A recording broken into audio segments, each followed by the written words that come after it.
Hello everyone, welcome to GATE academy plus. मैं हूं गोपाल शर्मा और मैं आपको पढ़ा रहा हूं थर्मोडायनेमिक्स। लास्ट वीडियो में हमने work transfer and heat transfer का जो टॉपिक था हमारे मॉड्यूल 2 का वो स्टार्ट किया था, जिसमें मैंने डिफरेंट प्रोसेसेस के लिए जो वर्क ट्रांसफर का फॉर्मूला है वो बताया था। आज हम उसी मॉड्यूल को कंटिन्यू करेंगे और हम देखेंगे कि जो जो फॉर्मूले हमने डिराइव किए थे कल, उसका न्यूमेरिकल में इंप्लीमेंटेशन करते समय किन किन चीज़ों का हमको स्पेशल केयर करना है वो सब मैं आपको बताऊंगा। हम आज देखेंगे पॉलीट्रॉपिक इंडेक्स के बारे में, ठीक है, एंड देन हम देखेंगे हीट ट्रांसफर क्या होता है। साथ ही साथ लास्ट वीडियो में जो मैंने फ्री एक्सपांशन का टॉपिक की ब्रीफिंग दी थी, आज फ्री एक्सपांशन को हम डिटेल में भी पढ़ेंगे। तो चलिए स्टार्ट करते हैं आज का वीडियो लेक्चर। हमने लास्ट वीडियो में जो वर्क ट्रांसफर के फॉर्मूले देखे थे उसका हम एक रिवीजन कर लेते हैं, ठीक है। वर्क ट्रांसफर, सबसे पहले हमने देखा था वर्क ट्रांसफर में आइसोबारिक या फिर constant pressure process. Okay, constant pressure process, या जिसे हम आइसोबारिक प्रोसेस भी कहते हैं, और आइसोबारिक प्रोसेस, ठीक है। यानी कि जब प्रोसेस में प्रेशर जो होता है वो कांस्टेंट हो, that is P is equal to constant, तो उसको आइसोबारिक प्रोसेस बोलते हैं, हम देखे थे। और इसके लिए वर्क ट्रांसफर का फॉर्मूला था that is W equal to P into V2 minus V1, ये हमने डिराइव किया था, ठीक है। ओके, अब सेकेंड हमने देखा था isochoric process is nothing but a constant volume process, constant volume process, यानी कि वॉल्यूम कांस्टेंट होता है। अब हम जानते हैं कि किसी भी क्लोज सिस्टम के लिए जो वर्क ट्रांसफर होता है that is given by integration of P dV। Okay, now अगर वॉल्यूम कांस्टेंट हो जाता है तो मैंने बताया था dV that is change in volume will be 0। So for a isochoric process in a close system work transfer is 0, ठीक है। उसके बाद हमने देखा third that is isothermal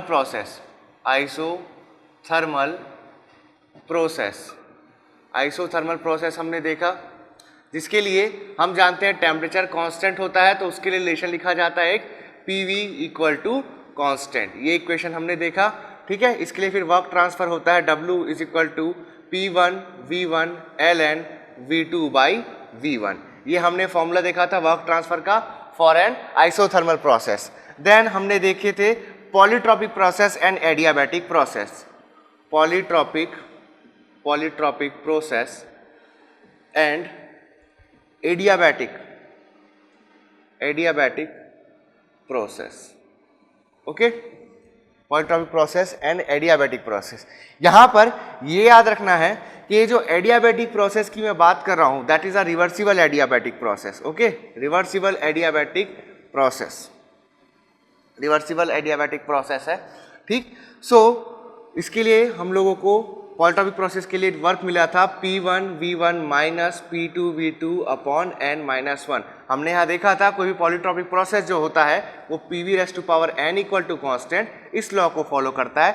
similarly जो रिवर्सिबल एडियाबैटिक या एडियाबैटिक प्रोसेस कहूँ तो वो PV raise to power gamma is equal to constant को फॉलो करता है, यानी कि एडियाबैटिक प्रोसेस के लिए n इक्वल टू हम गामा लेते हैं, where gamma is the specific heat ratio and n is the polytropic index. Okay, तो work transfer for adiabatic process लिखता हूं मैं W equal to P1 V1 minus P2 V2 upon gamma minus 1। So this was the work transfer adiabatic and polytropic process. तो इतने फॉर्मूले हमने last video में derive किए थे।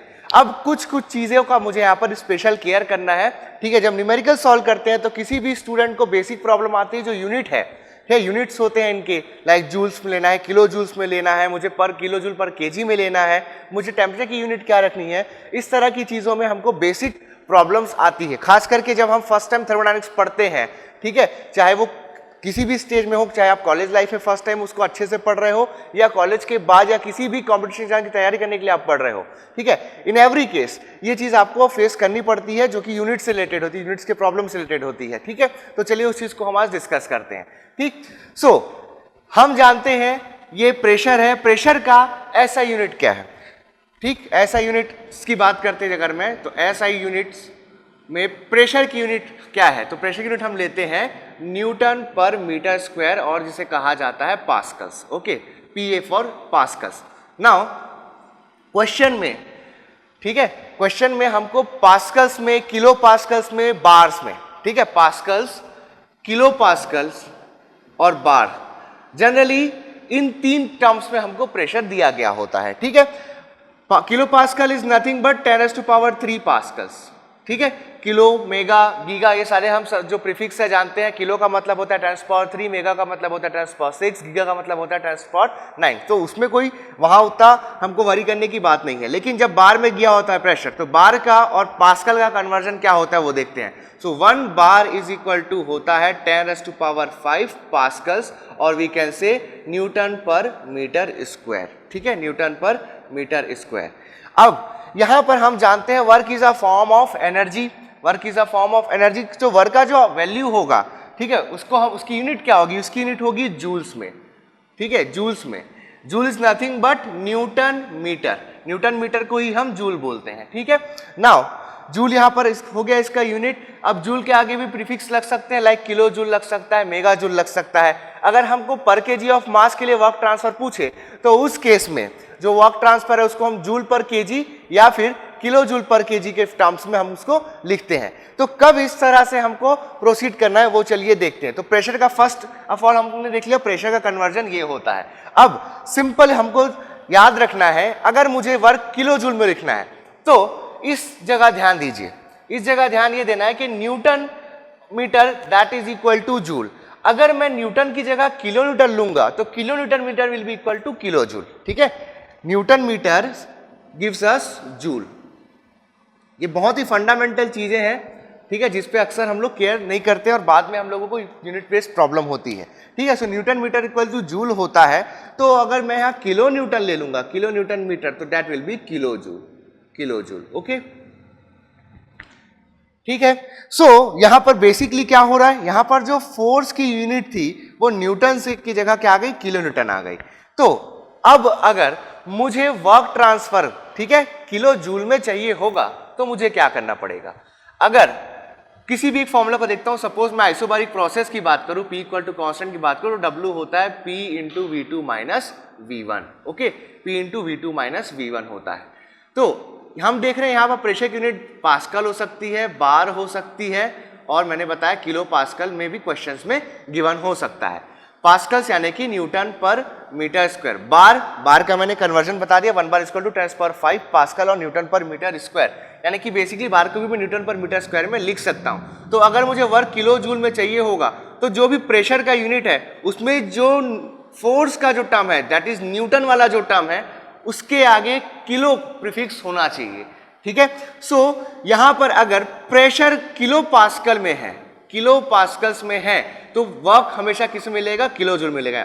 यानी कि W अगर आपको किलो जूल्स में चाहिए तो जो प्रेशर है that should be in kilo pascal. ये एक बहुत बड़ा आपको इंपॉर्टेंट पॉइंट मिल गया यहां से, ठीक है। सिंपल सी बात है, अगर वर्क मुझे किलो जूल में चाहिए तो प्रेशर किलो पास्कल्स में होना चाहिए, ठीक है। अब यहां पर देखते हैं वॉल्यूम की बात, ठीक है।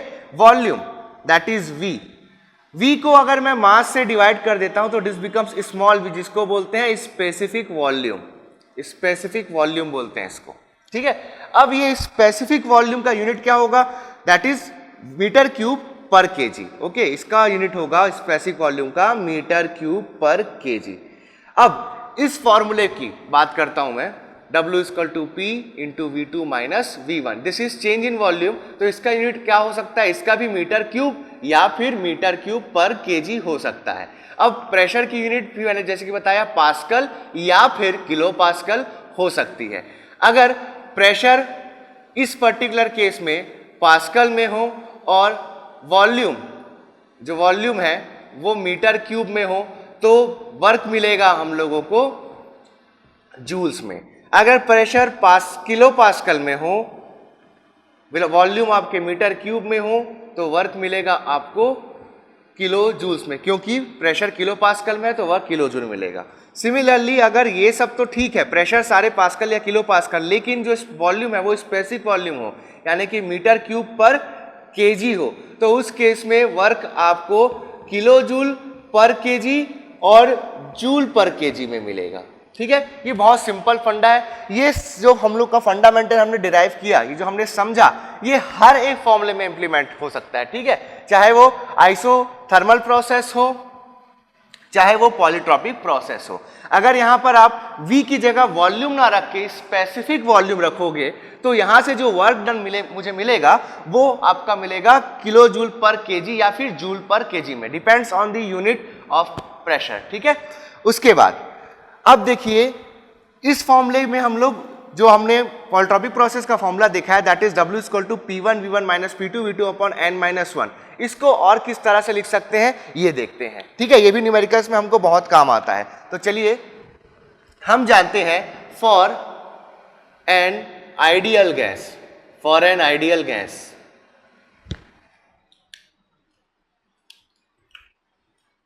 PV is equal to RT।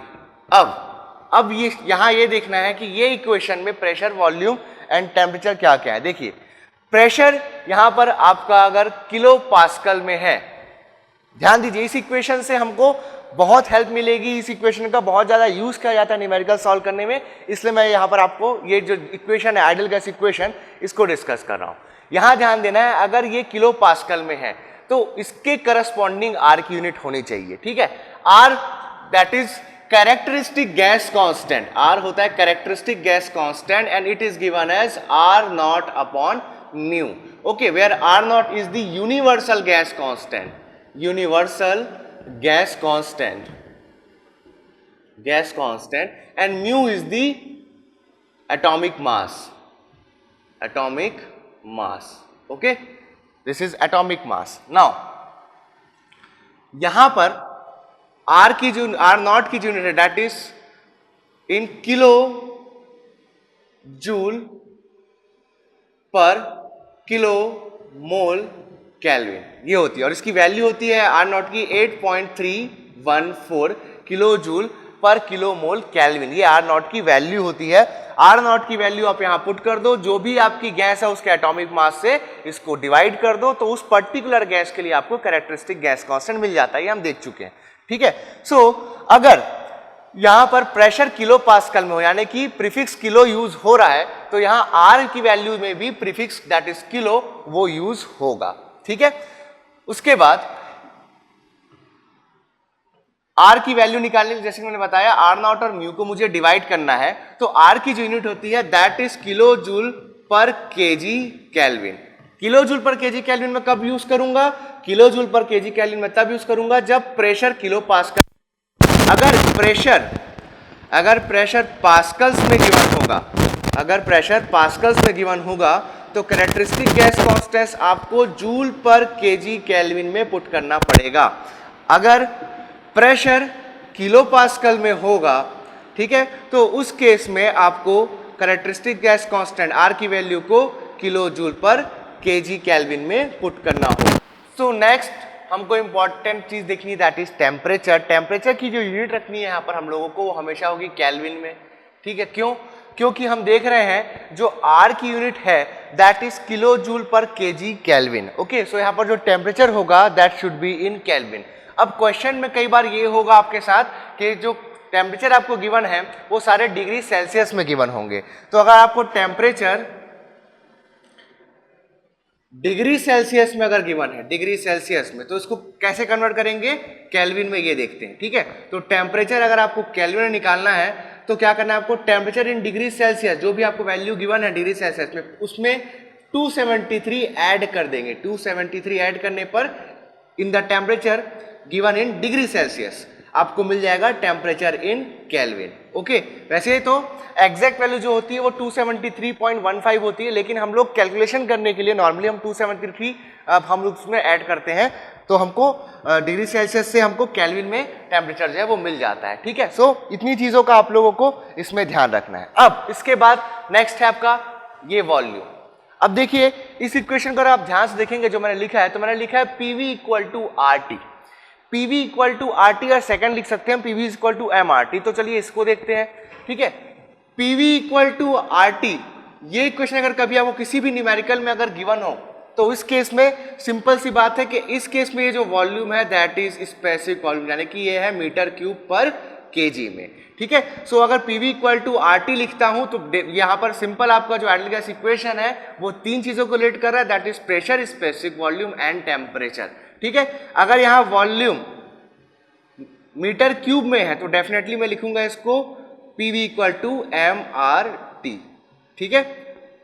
सो ये कुछ कुछ चीजें हैं जिसका मुझे ख्याल रखना है, ठीक है। मतलब अगर आप लोगों को वॉल्यूम चाहिए होगा तो उसको उस केस में आपको उस पर्टिकुलर न्यूमेरिकल क्वेश्चन में, ठीक है, आपको मास की वैल्यू पता होनी चाहिए। अगर मास की वैल्यू पता है तो PV is equal to M R T use करके मैं यहां पर वॉल्यूम निकाल सकता हूं, ठीक है। लेकिन अगर मुझे मास नहीं पता है या फिर किसी भी तरीके से मैं न्यूमेरिकल्स में मास नहीं निकाल सकता तो उस केस में मैं स्पेसिफिक वॉल्यूम यूज करूंगा, तो ये हो जाएगा PV equal to R T, ठीक है। और जब मैं स्पेसिफिक वॉल्यूम यूज करता हूं, ठीक है, तो उस केस में जितने भी फॉर्मूले हैं मेरे पास वर्क के, वहां सब जगह मैं क्या यूज कर सकता हूं, स्पेसिफिक वॉल्यूम यूज करूंगा और मुझे जो वर्क मिलेगा वो जूल पर केजी या फिर किलो जूल पर केजी में मिलेगा, ठीक है। नाउ आइसोथर्मल प्रोसेस के लिए मैंने देखा था कि W इक्वल टू होता है P1 V1 ln V2 by V1, okay, ये होता है। यहां पर भी अगर मैं चाहूं तो P1 V1 अगर मुझे ना मालूम हो एग्जैक्टली, यानी कि स्टेट नंबर 1 पे प्रेशर नहीं मालूम है या सिर्फ हमको वॉल्यूम मालूम है, यानी कि P1 इंटू V1 मुझे नहीं मालूम है, तो उस केस में मैं जानता हूं आइडियल गैस इक्वेशन से मैं लिख सकता हूं, अगर PV आपका प्रेशर और स्पेसिफिक वॉल्यूम है तो यहां से हो जाएगा पीवी इक्वल टू आरटी, तो मैं लिख सकता हूं W that is work for isothermal process, ये हो जाएगा W is equal to R T one, किसी भी स्टेट पे हो सकता है, RT1 हो सकता है, RT2 भी हो सकता है, क्योंकि हम जानते हैं P1 V1 is equal to P2 V2 होता है for an isothermal process, so that will be equal to ln V2 by V1, ठीक है। इस तरह से मैं इसको लिख सकता हूं। सिमिलरली ये जो इक्वेशन है that is work for an polytropic process, polytropic process जो वर्क डन है वहां पर भी मैं पीवी की जगह अगर वॉल्यूम यहाँ पर स्पेसिफिक वॉल्यूम हो तो पीवी की जगह आरटी लिख सकता हूं, अगर ये वॉल्यूम हो यानी कि मीटर क्यूब में हो तो यहाँ पर मैं एमआरटी लिख सकता हूं, ठीक है। तो इस तरह से ये जो क्वेश्चंस है वो सॉल्व होते हैं। अब सिंपल आपको एक और लास्ट पॉइंट बताना चाहूंगा इसमें कि हमने देखा वर्क के जो फॉर्मूले में अगर मैं वॉल्यूम की जगह metre cube per KG use करता हूं तो वर्क आपका पर केजी के लिए आता है, यानी कि कई बार मैंने देखा है जो स्टूडेंट्स है वो मिस्टेक करते हैं इस पॉइंट पे जो मैं अभी बता रहा हूं आपको कि अगर प्रेशर आपका पास्कल या किलो पास्कल में दिया है, ठीक है, तो उसके करस्पॉन्डिंग जो वर्क होगा वो जूल पर या फिर किलो जूल में आएगा। अब अगर आपको क्वेश्चन में जो वॉल्यूम है वो मीटर क्यूब में दे दिया है तो वर्क किलो जूल में आएगा, वहां पर वर्क में ऑलरेडी मास का मल्टीप्लाइड है, ठीक है, वहां वर्क में ऑलरेडी हमने मास को कंसिडर कर लिया है। लेकिन अगर आप लोग इस फॉर्मूले में वॉल्यूम की जगह जो भी वर्क का फॉर्मूला है उसकी जगह अगर आप आरटी यूज करते हैं तो आपका जो वर्क है वो आएगा किलो जूल पर केजी में, अगर आप एमआरटी का यूज करते हैं तो वहां पर वो आएगा जूल में। तो इन चीजों का हमको यहाँ पर केयर करना है कि कब मास का मल्टीप्लाई करना है, कब मास का मल्टीप्लाई नहीं करना है, ठीक है। हम हमेशा एक मिसकंसेप्शन यहाँ या फिर एक कंफ्यूजन रहता है कि पीवी से अगर मैं आंसर निकाल रहा हूँ जहाँ प्रेशर आपका पास्कल्स में है एंड वॉल्यूम मीटर क्यूब में है तो वर्क किलो जूल में आएगा या जूल पर केजी, ठीक है। तो यहाँ पर मैंने आपको चीजें क्लियर कर दी हैं, आई होप आपको इस पे अब कोई भी डाउट नहीं होगा, ठीक है। अब हमने देखा कि पॉलीट्रॉपिक प्रोसेस के लिए जो पॉलीट्रॉपिक इंडेक्स होता है एन, उसकी डिफरेंट वैल्यूज हो सकती है, ठीक है, for isochoric process, for isothermal process, for isobaric process and adiabatic process. Adiabatic process के लिए देखा एन इक्वल टू होता है स्पेसिफिक हीट रेशियो। अब देखते हैं अलग अलग प्रोसेस में इसकी क्या वैल्यू होती है और एन का पॉलीट्रॉपिक इंडेक्स का फॉर्मूला क्या होता है। तो चलिए अब हम देखते हैं पॉलीट्रॉपिक इंडेक्स का डेरिवेशन। ओके, हम जानते हैं कोई भी polytropic process P raise to power n equal to constant इस एक्सप्रेशन को फॉलो करता है, ठीक है। तो अगर मैं कहूं कि कोई प्रोसेस दो states that is state number 1 and state number 2 के बीच एग्जीक्यूट हो रहा होगा, this is a PV diagram, okay, ये है स्टेट नंबर 1, ये है स्टेट नंबर 2। तो कोई भी प्रोसेस अगर इन दो स्टेट्स के बीच में एग्जीक्यूट होगा following the polytropic equation that is P raise to power n equal to constant, तो इस प्रोसेस के लिए, इस पॉलीट्रॉपिक प्रोसेस के लिए मैं लिख सकता हूं P1 V1 raise to power n equal to P2 V2 raise to power n। ठीक है, अब मुझे चाहिए इस पॉलीट्रॉपिक इंडेक्स n की वैल्यू। ठीक है, तो मैं इस एक्सप्रेशन का यूज करते हुए इस पॉलीट्रॉपिक इंडेक्स की वैल्यू फाइंड आउट कर सकता हूं। ठीक है, तो चलिए प्रोसीड करते हैं हम। तो इसको सॉल्व करने के लिए मैं दोनों तरफ left side and right side में लॉग ले लेता हूं। हो जाएगा ln P1 V1 raise to power n is equal to ln P2 V2 raise to power n। ये यहाँ फॉर्मूला बना है log m into log n का, तो log m into log n that is log m plus log n। ये हो जाएगा ln P1 plus ln V1 raise to power n is equal to ln P2 plus ln V2 raise to power n। ये हो जाएगा। ठीक है, now ये हो जाएगा n log V1 और ये हो जाएगा n log V2। तो इसको लिख सकता हूं ln P1 plus n ln V1 is equal to ln P2 plus n ln V2। Okay, यहां से प्रेशर वाले टर्म्स को अब मैं एक तरफ कर लेता हूं, वॉल्यूम वाले टर्म्स को एक तरफ कर लेता हूं। तो मैं लिख सकता हूं इसके लिए ln P1 minus ln P2 is equal to n ln V2 minus ln V1। Okay, so यहां से जाएगा log m minus log n that is log m upon n। तो हो जाएगा ln P1 by P2 is equal to n ln V2 by V1। तो यहां से polytropic index n की वैल्यू आ रही है ln P1 by P2 upon ln V2 by V1। So this is the formula for polytropic index. So हमने देखा किसी भी पॉलीट्रॉपिक प्रोसेस के लिए जो पॉलीट्रॉपिक इंडेक्स होता है n, उसका फॉर्मूला होता है n is equal to ln P1 by P2 upon ln V2 by V1। ठीक है, तो अब हम देखते हैं जितने डिफरेंट हमने प्रोसेस देखे अभी तक के, that is isobaric process, isochoric process, isothermal process and the adiabatic process और रिवर्सिबल एडियाबैटिक प्रोसेस, उसके लिए n की वैल्यूज क्या क्या होती हैं। ठीक है, और n की रेंज क्या होती है, किस पर्टिकुलर वैल्यूज के बीच में जो n की वैल्यू है वो लाई करती है, वो हम देखते हैं। ठीक है, तो सबसे पहले देखते हैं हम आइसोबारिक प्रोसेस। आइसोबारिक प्रोसेस, ठीक है, आइसोबारिक प्रोसेस देखते हैं हम सबसे पहले, और बोलते हैं इसको constant pressure process. Constant pressure process. So हम जानते हैं आइसोबारिक प्रोसेस यानी कि P इक्वल टू कांस्टेंट ये होता है। ठीक है, अब पॉलीट्रॉपिक प्रोसेस के लिए हम जानते हैं, लिखते हैं PV raise to power n equal to constant.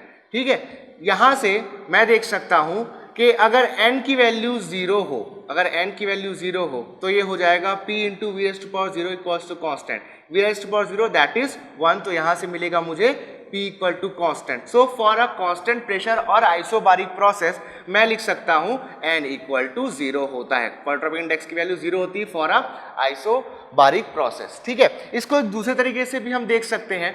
ठीक है, हम जानते हैं कि PV raise to power n equal to constant होता है फॉर अ पॉलीट्रॉपिक प्रोसेस। मैं यहां से लिख सकता हूं P1 V1 raise to power n equal to constant और P2 V2 raise to power n equal to constant. दोनों इक्वेशन को मैं डिवाइड करता हूं। ठीक है, दोनों इक्वेशन को डिवाइड करता हूं अगर मैं, तो मिल जाएगा P1 by P2 into V1 by V2 whole raise to power n is equal to 1। Okay, ये मुझे एक्सप्रेशन मिलेगा। ठीक है, अब यहां पर अगर n इक्वल टू 0 पुट कर दूं मैं, n इक्वल टू अगर मैं 0 पुट कर दूं तो उस केस में मुझे मिल जाएगा P1 by P2 equal to, इसका वैल्यू हो जाएगा 1। Okay, that equal to 1। तो P1 इक्वल टू P2, यानी कि किसी भी आइसोबारिक प्रोसेस में स्टेट नंबर 1 और स्टेट नंबर 2 के बीच जो प्रोसेस में जो प्रेशर होता है वो प्रेशर आपका सेम होता है। Pressure state number 1 is same as that of the pressure at state number 2 if n equal to 0। ठीक है, नाउ नेक्स्ट देखते हैं हम constant volume process. Constant volume process, constant volume process. Constant volume process में जाता हूं मैं, V equal to constant होता है। ठीक है, अब V इक्वल टू कांस्टेंट, इसको मैं अगर देखूं तो यहां से n की वैल्यू क्या आएगी, n की वैल्यू होगी इन्फिनिटी। ठीक है, अब देखते हैं n की वैल्यू इन्फिनिटी कैसे होगी। तो मेरे पास इक्वेशन है P1 by P2 into V1 by V2 raise to power n equal to 1।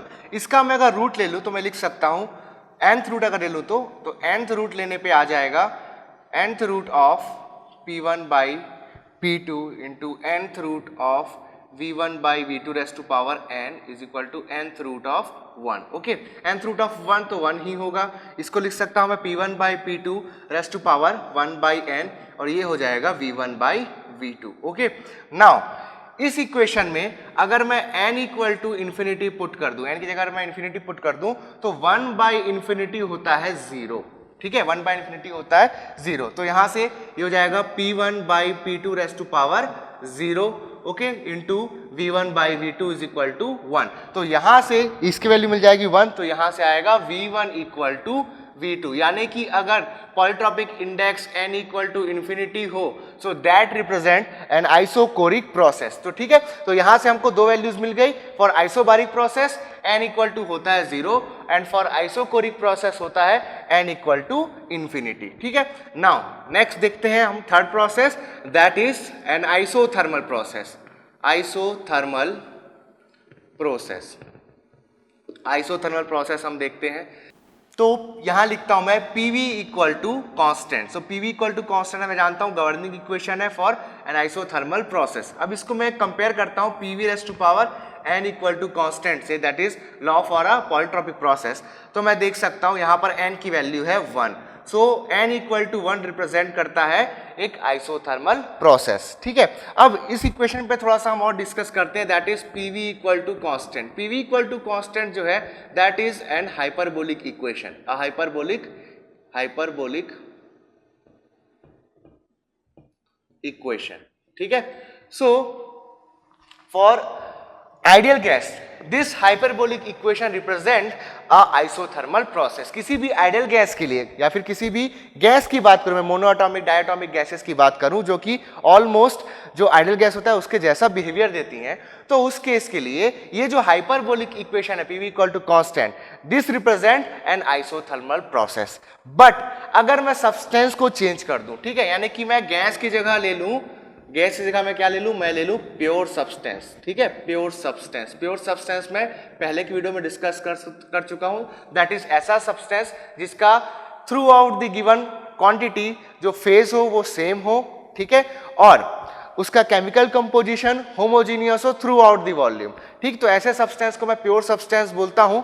ठीक है, प्योर सब्सटेंस के एग्जांपल अगर देखें तो वाटर वेपर जो है that is example of a pure substance, जिसको मैं स्टीम भी बोलता हूं. ठीक है, सो गैस की जगह अगर मैं प्योर सब्सटेंस ले लूं कोई, तो ये जो इक्वेशन होगा that hyperbolic equation will not represent an isothermal process. यानी कि जरूरी नहीं है कि किसी भी प्योर सब्सटेंस की जब मैं बात करूं तो उस केस में ये PV इक्वल टू कॉन्स्टेंट का जो लॉ है ये आइसोथर्मल प्रोसेस रिप्रेजेंट करे, ऐसा जरूरी नहीं है. ये हो भी सकता है कि वो कर रहा हो और हो सकता है कि नहीं कर रहा हो. ठीक है, तो ये चीज हमको याद रखनी है कि फॉर अ गैस और ideal gas PV equal to constant that is a hyperbolic equation represents an isothermal process. But for a pure substance it may not represent an isothermal process. ठीक है, प्योर सब्सटेंस के लिए ये PV equal to constant isothermal process हो ऐसा कोई जरूरी नहीं है. तो अब देखते हैं हम पॉलीट्रॉपिक इंडेक्स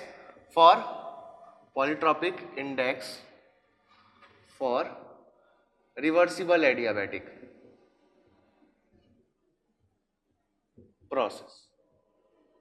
ओके, सो किसी रिवर्सिबल एडियाबैटिक प्रोसेस के लिए मैं जानता हूं जो n होगा that will be equal to gamma, that is the specific heat ratio. ठीक है, नाउ मुझे जितने भी स्टैंडर्ड प्रोसेसेस मालूम थे सब के लिए मैंने जो पॉलीट्रॉपिक इंडेक्स है, ठीक है, उसकी वैल्यू देखी. तो यहां पर मैं बोल सकता हूं कि every process is a polytropic process, every reversible process is a polytropic process. मैं यहां से एक स्टेटमेंट दे सकता हूं, that is every reversible process is a polytropic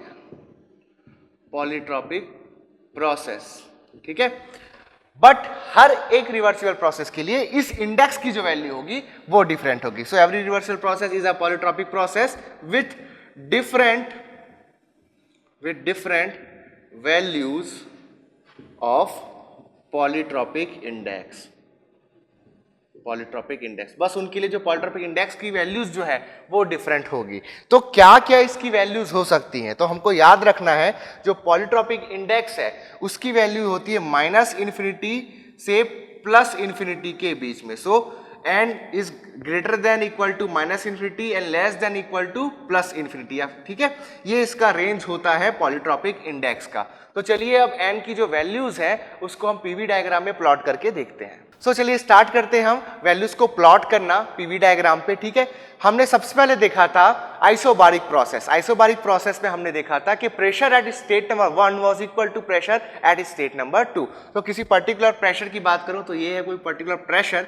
ठीक है, तो through out the isobaric process जो प्रेशर है वो चेंज नहीं होगा। सो this is a horizontal line. ठीक है, this is a horizontal line, हम पहले भी देख चुके हैं। ठीक, तो इसके लिए होता है n equal to 0, n equal to 0 and this is the direction of the process from state number 1 to state number 2। यहां पर भी मैं स्टेट्स को मार्क नहीं कर रहा हूं। ठीक है, नाउ नेक्स्ट प्रोसेस देखा था हमने आइसोकोरिक प्रोसेस। आइसोकोरिक प्रोसेस में जो है वॉल्यूम वो कांस्टेंट होता है। तो देखिए ये जो लाइन होगी this will represent the isochoric process, और ये लाइन का जो एक्सटेंशन है, ठीक है, ये है आपका इनफाइनाइट तक के। ठीक है, so this is n equal to infinite. ठीक, अब इसके बीच में सारी पॉजिटिव वैल्यू आएंगे, 0 से पॉजिटिव इनफाइनाइट। देखिए प्लस इनफाइनिटी एंड माइनस इन्फिनिटी का मतलब क्या होता है एक बार मैं आपको क्लियर कर देता हूं। अगर मैं कोई नंबर सिस्टम की बात करूं तो ये अगर मैं यहाँ बीच पे 0 को पुट कर दूं तो इस तरफ अगर मैं सारे पॉजिटिव इंटीजर्स कर लूं तो सारे निगेटिव वैल्यूज इधर आएंगी। This will B -1, this will B +1, +2, +3, +4 and so on till plus infinity.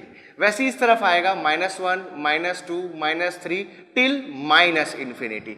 ठीक है, तो वही मतलब निगेटिव डायरेक्शन में, निगेटिव वैल्यूज में भी n की वैल्यू इन्फिनिटी तक जा सकती है एंड पॉजिटिव वैल्यूज में भी n की वैल्यू इन्फिनिटी तक जा सकती है। अब कैसे होता है देखते हैं। तो ये n से जब मैं इस तरफ आ रहा हूं, n इक्वल टू 0 से इस तरफ जब मैं जाते जा रहा हूं तो मुझे मिलेंगे सारे पॉजिटिव वैल्यूज। ठीक है, तो ये हुआ next value that is n equal to 1। ठीक है, ये मैंने देखा किसके लिए, ये था आइसोथर्मल प्रोसेस के लिए, ये था आइसोथर्मल। ठीक है, ये था आइसोबारिक, ये था आइसोकोरिक। ठीक, नेक्स्ट मैंने देखा n इक्वल टू गामा। ठीक है, n equal to gamma that is was for a reversible adiabatic. Reversible adiabatic के लिए ये वैल्यूज थी। अब अगर n की वैल्यूज निगेटिव होंगी तो वो इस तरह जाएंगी, तो ये जाएगा n equal to -1, -2, -3 and till ये जाएगा n इक्वल टू -इन्फिनिटी। तो यहां से मुझे समझ आ रहा है कि जो पॉलीट्रॉपिक इंडेक्स की मैंने रेंज लिखी है वो हमेशा होगी -इन्फिनिटी टू +इन्फिनिटी। ओके, अब इस कर्व को ध्यान से देखते हैं तो हमको कुछ और चीजें भी समझ आएंगी इस प्रोसेस के बारे में। तो मैं अपना स्टेट नंबर 1 यहां फिक्स करता हूं। तो देखिए ये प्रोसेस हो जाएगा 1 to 2, this will B isobaric process. 1 to 2 this will B isochoric process. ठीक है, this will B isochoric process. Similarly यहां से मैं अगर मैं जाऊं n इक्वल टू 1 वाली लाइन को फॉलो करते हुए तो 1 to 2 हो जाएगा आइसोथर्मल प्रोसेस। अगर मैं n इक्वल टू गामा को फॉलो करते हुए जाऊं तो मुझे मिलेगा reversible adiabatic process. Okay, now मैं इस डायरेक्शन में भी जा सकता हूं। ये भी जो है ये भी आपकी n की पॉजिटिव वैल्यूज को रिप्रेजेंट करता है। ये वाला जो क्वाड्रेंट है वो भी n की पॉजिटिव वैल्यूज को रिप्रेजेंट करता है। तो ये हो जाएगा इसी कर्व को मैं बैकवर्ड अगर एक्सटेंड करूं तो ये हो जाएगा n इक्वल टू 1। ठीक है, ये हो जाएगा आपका n इक्वल टू 1.4। ओके, तो इस तरह से मेरे को इस डायरेक्शन में प्रोसेस मिलेगा, यानी कि ये स्टेट नंबर 1 अगर मैं यहां से लेके बैकवर्ड डायरेक्शन जाऊं तो this will be state number 2 for isothermal process and this will be state number 2 for an adiabatic process. Similarly यहाँ पर मैं स्टेट नंबर 1 से स्टेट नंबर 2 पे इन आइसोबारिक प्रोसेस जा सकता हूँ। यहाँ पर मैं देख रहा हूँ कि वॉल्यूम रिड्यूस हो रहा है, ठीक है, लेकिन प्रेशर कांस्टेंट है। यहाँ पर मुझे देख क्या मिल रहा है, यहाँ पर मुझे दिख रहा है कि यहाँ वॉल्यूम इंक्रीज हो रहा है लेकिन प्रेशर कांस्टेंट है। तो यहाँ पर जब वॉल्यूम कम हो रहा होगा तो डेफिनेटली ये यहाँ पर जो वर्क मिलेगा मुझे PD work for a close system वो कंप्रेशन वर्क होगा और इस पर्टिकुलर केस में जो वर्क होगा वो एक्सपांशन होगा। यहाँ पर भी देख रहा हूँ कि यहाँ पर प्रेशर रिड्यूस हो रहा है, साथ ही साथ वॉल्यूम भी इंक्रीज हो रहा है, ठीक है, और यहाँ पर मुझे दिख रहा है प्रेशर रिड्यूस हो रहा है और वॉल्यूम इंक्रीज हो रहा है, ठीक है। तो वॉल्यूम इंक्रीज होना यानी कि मुझे क्या मिल रहा है, एक्सपांशन वर्क मिल रहा है, ठीक है। सिमिलरली इस तरफ वाले जो बैकवर्ड डायरेक्शन वाले प्रोसेस मैंने बनाया है, इस तरफ ग्राफ के हिसाब से बैकवर्ड है ये, तो ये स्टेट नंबर 1 है और ये स्टेट नंबर 2 है, तो मुझे दिख रहा है वॉल्यूम रिड्यूस हो रहा है और जो प्रेशर है वो इंक्रीज हो रहा है। वॉल्यूम रिड्यूस हो रहा है, देखिए ये स्टेट नंबर 1 का प्रेशर ये है और स्टेट नंबर 2 का प्रेशर ये है, ठीक है, करस्पॉन्डिंग प्रेशर्स ये हैं, ठीक। तो प्रेशर तो इंक्रीज हो रहा है लेकिन जो वॉल्यूम थे करस्पॉन्डिंग वॉल्यूम्स वो रिड्यूस हो रहे हैं। तो ये इस तरफ वाले जो प्रोसेस है जो इस क्वाड्रेंट में आ रहे हैं ये एक्सपांशन प्रोसेसेस को रिप्रेजेंट करते हैं और इस तरफ क्वाड्रेंट में जितने भी आ रहे हैं सारे कंप्रेशन प्रोसेस को रिप्रेजेंट कर रहे हैं। यानी कि इधर इस तरीके का कोई प्रोसेस होगा तो वहाँ पॉजिटिव वर्क होगा, ठीक है, और इस तरफ का कोई प्रोसेस होगा, इस तरह का कोई प्रोसेस होगा तो वहां नेगेटिव वर्क यानी कि कंप्रेशन वर्क होगा। यानी कि यहां पर हमको सिस्टम से वर्क मिलेगा और यहां पर हम सिस्टम पे वर्क कर रहे होंगे फॉर दैट पर्टिकुलर प्रोसेस। सो चलिए अब हम देखते हैं free expansion with zero work transfer, ठीक है। लास्ट वीडियो में मैंने आपके साथ डिस्कस किया था एक नोजल का केस जिसमें मैंने देखा था कि जो फ्लूइड है जब वो नोजल से पास हो रहा है, ठीक है, तो उस फ्लूइड में मैंने एक एलिमेंट्री सिस्टम लिया था। उस एलिमेंट्री सिस्टम का जो वॉल्यूम था वो चेंज हो रहा था लेकिन सिस्टम बाउंड्री डिस्प्लेस होने के बावजूद मुझे कोई भी वर्क ट्रांसफर नहीं मिल रहा था। तो मैंने बताया था ऐसे केसेस जिसमें सिस्टम बाउंड्री चेंज हो रही हो लेकिन वर्क ट्रांसफर जीरो हो रहा हो, ऐसे केस को मैं फ्री एक्सपांशन बोलता हूं, ठीक है। तो अब मैं फ्री एक्सपांशन का जो कॉन्सेप्ट है उसको डिटेल में जाता हूं, जो थ्योरेटिकल उसका कॉन्सेप्ट था, ठीक है, उसको हम आज डिस्कस करने वाले हैं, ठीक है। सो इसको डिस्कस करने के लिए सबसे पहले मैं एक वेसल कंसीडर करता हूं, ठीक है। इस वेसल का जो सरफेस है वो परफेक्टली स्मूथ है, कोई भी फ्रिक्शनल रेजिस्टेंस ये ऑफर नहीं करता है, ऐसा मैंने एक यहां पर वेसल ले लिया है, ठीक है। इस वेसल में एक पार्टीशन है, इस पार्टीशन का खुद का जो वेट है दैट इज नेग्लिजिबल, ठीक, और क्योंकि यहां पर जो मैंने सरफेस लिया है वॉल का दैट इज स्मूथ, उसमें कोई फ्रिक्शन नहीं है, दैट्स वाई कोई भी फ्रिक्शनल लॉस भी नहीं हो रहा है, ठीक है। इस पार्टीशन के एक तरफ मैंने ले ली है गैस जिसका प्रेशर P है, वॉल्यूम V है, टेम्परेचर T है, मास M है, ठीक है। अब अगर दूसरे तरफ मैं अचानक से वैक्यूम क्रिएट कर दूं यानी कि प्रेशर दूसरी तरह का कर दूं मैं P equal to 0, absolute vacuum यहां पर ला दूं, तो मैं देखूंगा जो गैस है वो हाई प्रेशर डिफरेंस कारण तुरंत जितना हमारे पास स्पेस अवेलेबल है उसको ऑक्यूपाई कर लेगी, क्योंकि जो ये गैस है वो हाई प्रेशर से लो प्रेशर की तरफ फ्लो होने की कोशिश करेगी, जिसके कारण ये पार्टीशन जो लगाया हमने ये इस पार्टीशन को पुश करेगी और एंड में पार्टीशन जो है पूरा एक एक्सट्रीम पॉइंट पे चला जाएगा और जो पूरा बचा हुआ स्पेस है वो ये गैस ऑक्यूपाई कर लेगी, ठीक है। तो हमने देखा कि जब इसने पार्टीशन को पुश कर दिया, ठीक, यहां पर पार्टीशन ये साइड में आ गया, हमने देखा जो पूरा स्पेस था ये गैस ने ऑक्यूपाई कर लिया।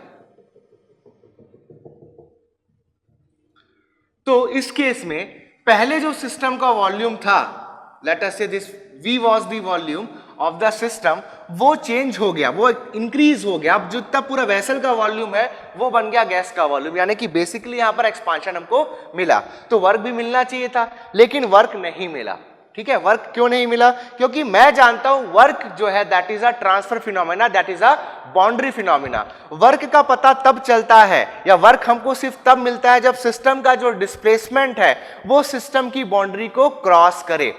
अगर सिस्टम का डिस्प्लेसमेंट सिस्टम की बाउंड्री को क्रॉस नहीं कर रहा है तो जो डिस्प्लेसमेंट वर्क हमको मिलेगा दैट विल बी जीरो, ठीक है। सो यहां पर मैं देख सकता हूं ये जो हमारा गैस था ये डिस्प्लेस तो हुआ, इसका वॉल्यूम तो इंक्रीज हुआ, यहां एक्सपांशन मुझे मिला, वॉल्यूम चेंज हुआ, लेकिन इस वॉल्यूम चेंज के कारण कोई भी वर्क जो है वो सिस्टम की बाउंड्री को क्रॉस नहीं किया। सो ऐसे केस में जो वर्क ट्रांसफर होगा वो जीरो होगा। अब ये जो प्रोसेस मैंने लिया है यहां पर एग्जांपल के तौर पे, ये है एक इरिवर्सिबल प्रोसेस, ये एक इरिवर्सिबल प्रोसेस है। क्यों ये एक इरिवर्सिबल प्रोसेस है इसको चलिए डिस्कस करते हैं। जैसे कि मैंने बताया था जब हम क्वासीस्टैटिक प्रोसेस पढ़ रहे थे तो किसी क्वासीस्टैटिक प्रोसेस में जो दो इनिशियल एंड फाइनल स्टेट्स होते हैं उन स्टेट्स के बीच में जितने भी इंटरमीडिएट स्टेट्स आते हैं सभी के सभी एक इक्विलिब्रियम स्टेट होते हैं, ठीक है। ऑलमोस्ट सभी के सभी इक्विलिब्रियम स्टेट होते हैं। अब क्योंकि ये सारे प्रोसेस को मैं इक्विलिब्रियम स्टेट पे मान के चल रहा हूं ऑलमोस्ट सभी को, तो उस केस में मैंने देखा कि सारा जो प्रोसेस हुआ वो बहुत ग्रेजुअली और बहुत ही स्लो रेट से हुआ। तो अगर मैं पूरे के पूरे ईच एंड एवरी स्टेट को अगर मैं इक्विलिब्रियम में लाना चाहूं तो इससे भी धीरे क्वासीस्टैटिक प्रोसेस से भी धीरे मुझे प्रोसेस को एग्जीक्यूट करना पड़ेगा। यहां पर एक चीज क्लियर हो जाती है कि रिवर्सिबल प्रोसेस बहुत ही स्लो होंगे, लेकिन यहां पर मैंने देखा कि जैसे ही मैंने इस प्रेशर को रिड्यूस कर दिया to vacuum, absolute vacuum P equal to 0, तो तुरंत ये जो पार्टीशन था वो गैस के कारण पुश हुआ और वो इस तरफ आ गया अपने एक्सट्रीम पॉइंट पे। तो ये जो प्रोसेस है वो बहुत स्पीड से हुआ, that's why it is a reversible irreversible process. ठीक है, अब इसमें अगर वर्क हो भी रहा है तो उस केस में वर्क को कैलकुलेट नहीं कर सकता, क्योंकि मैं जानता हूं फॉर अ क्लोज सिस्टम, मैं देख सकता हूं यहाँ क्लोज सिस्टम है या मास जो है सिस्टम की बाउंड्री को क्रॉस नहीं कर सकता, तो लिख सकता हूं for a close system W work transfer will be equal to integration of P dV।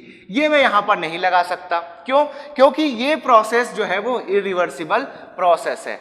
Irreversible process में कोई भी पॉइंट आपका इक्विलिब्रियम पॉइंट नहीं है, या फिर इक्विलिब्रियम पॉइंट है भी तो उसकी संख्या बहुत कम है। ठीक है, तो ये इक्वेशन सिर्फ वैलिड होता है रिवर्सिबल प्रोसेसेस के लिए। ये जो इक्वेशन मैंने लिखा है W is equal to integration of P dV, this is valid only for reversible process. तो अब मैं अगर यहाँ वर्क कैलकुलेट करना चाहूँ तो कैसे करूँगा? तो इस केस में यहाँ जो मैंने प्रेशर को रैपिडली रिड्यूस किया था उसको मैं ग्रेजुअली रिड्यूस करूँ अगर, ठीक है, तब क्या होगा देखते, तब क्या मुझे वर्क मिलता है? तो इसको मैं ग्रेजुअली रिड्यूस करता हूं, मतलब धीरे धीरे ये छोटे छोटे इंटरवल्स में प्रेशर को कम किया जाता है। तब भी मैं देख रहा हूं कि जो गैस है वो एक्सपांड हो रही है, अब धीरे धीरे स्लो रेट से एक्सपांड हो रही है, और finally at the end of process ये जो पार्टीशन है ये एक्सट्रीम पॉइंट पे पहुंच जाता है और गैस पूरा का पूरा चेंबर ऑक्यूपाई कर लेती है। ठीक है, उसके बावजूद मैं देख रहा हूं जो सिस्टम है मेरे पास, सिस्टम की बाउंड्री को अभी भी कोई वर्क क्रॉस नहीं किया है, वर्क यहां से ट्रांसफर नहीं हुआ है, सिस्टम से सराउंडिंग या सराउंडिंग से सिस्टम कोई वर्क नहीं आया है। तो ऐसी सिचुएशन में मुझे वर्क ट्रांसफर 0 मिल रहा है, ये क्लियर हो जाता है। So for a free expansion that is the expansion against absolute vacuum, ठीक है, जो वर्क ट्रांसफर होता है वो 0 होता है। साथ ही साथ ऐसे कोई भी प्रोसेस जहां पर मुझे जो सिस्टम की बाउंड्री है वो तो चेंज हो रही है, वो डिस्प्लेस हो रही है, आइदर एक्सपैंड हो रही है और कॉन्ट्रैक्ट हो रही है, लेकिन कोई वर्क ट्रांसफर नहीं दिख रहा है, उस केस को भी इस फ्री एक्सपांशन के केस के इक्विवेलेंट लेकर के चल सकता हूं, और दोनों केसेस में जो वर्क ट्रांसफर होगा वो 0 होगा। चलिए अब देखते हैं क्वेश्चन है हमारे पास, prove that dP by dV for adiabatic process is equal to gamma times of dP by dV for isothermal process। ठीक है, यहां पर dP by dV का मतलब क्या है, सबसे पहले ये देखते हैं। dP by dV is nothing but the slope of PV diagram, it is the slope of PV diagram। तो क्वेश्चन ये बेसिकली बोल रहा है कि प्रूफ करना है हमको कि slope of PV diagram for adiabatic process is gamma times of the slope of isothermal process. हम जानते हैं आइसोथर्मल प्रोसेस होता है PV इक्वल टू कांस्टेंट, ठीक है, एंड आपका एडियाबैटिक प्रोसेस होता है, या आपका रिवर्सिबल एडियाबैटिक प्रोसेस कह सकते हैं, PV raise to power gamma equal to constant. ठीक है, so this will be adiabatic process से यहां पर हमारा मतलब है reversible adiabatic process. Okay, so this are the values of n। तो इसके जो स्लोप्स होंगे उनका रिलेशन हमको ये होगा, ऐसा प्रूफ करना है। ठीक है, तो चलिए देखते हैं, सबसे पहले स्टार्ट करते हैं हम आइसोथर्मल प्रोसेस से। ठीक है, तो आइसोथर्मल प्रोसेस के लिए